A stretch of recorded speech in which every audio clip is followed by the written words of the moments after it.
परम पिता परमात्मा और उनके सभी पवित्र आत्माओं को नमस्कार।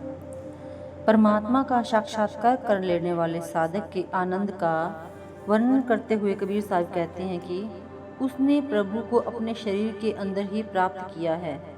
जैसे सुनार सोने के खरेपन को कसौटी पर परखता है, उसी प्रकार अभ्यासी की आत्मा भजन सिमरन के द्वारा निर्मल होकर परमात्मा की परख के योग्य हो गई है।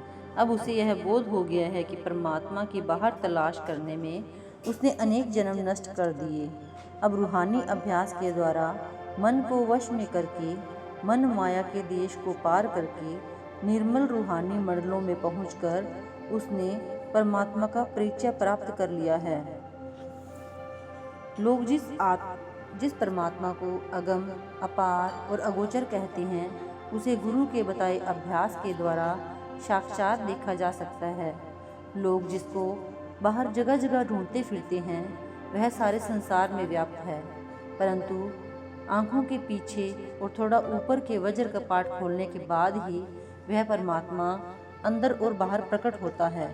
कबीर साहब कहते हैं कि नाम के अभ्यास के द्वारा परम पद की प्राप्ति हो जाती है और सब प्रकार के कष्ट और सब विकारों से छुटकारा मिल जाता है। जब एक बार अंतर में आत्मिक आनंद का रस प्राप्त हो जाता है तो मन स्वयं ही बाहर सांसारिक पदार्थों के पीछे भागना छोड़ देता है। अब मन पर अंकुश लगाने की आवश्यकता नहीं रहती, वह मित्र बन जाता है। कबीर साहब कहते हैं कि वह एक है, लोग उसे भिन्न भिन्न भावों से देखते हैं। वह जाति रहित अनेक जातियों में दिखता है। जब तक मन शरीर के मोह में रमा हुआ था, तब तक वह संसार में द्वैत में फंसा हुआ था। अंतर में उसका ज्ञान, उस परमात्मा का दर्शन हो जाने पर सर्वत्र वह एक परमात्मा ही रह जाता है। बाहरमुखी पूजा पाठ और भेष धारण करने का क्या लाभ है यदि मनुष्य परमात्मा से मिलाप का मार्ग नहीं जानता।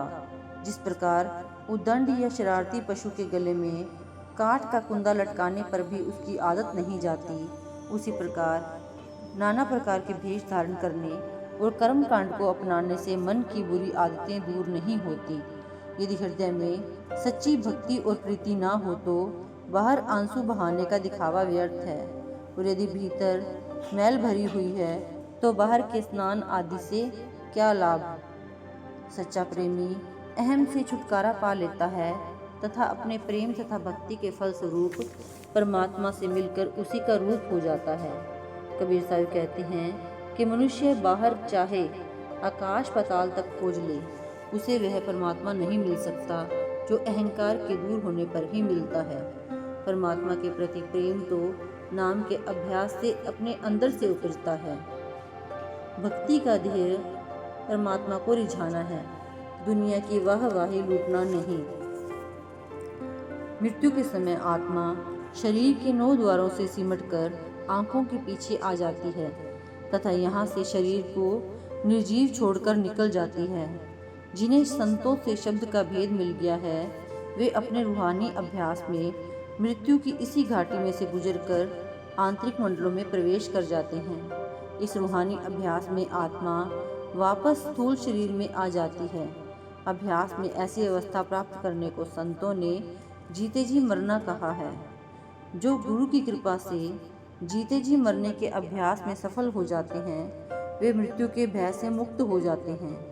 उनके लिए कर्ता तथा कार्य की भावना, माया, अहंकार, मान, अभिमान तथा सब प्रकार के भ्रम दूर हो जाते हैं।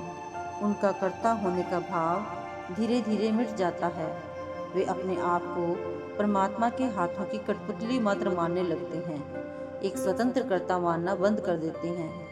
उनकी कोई भी करनी उनकी करनी न रहकर परमात्मा की करनी बन जाती है, क्योंकि वह प्रभु की इच्छा के अनुसार ही की गई होती है।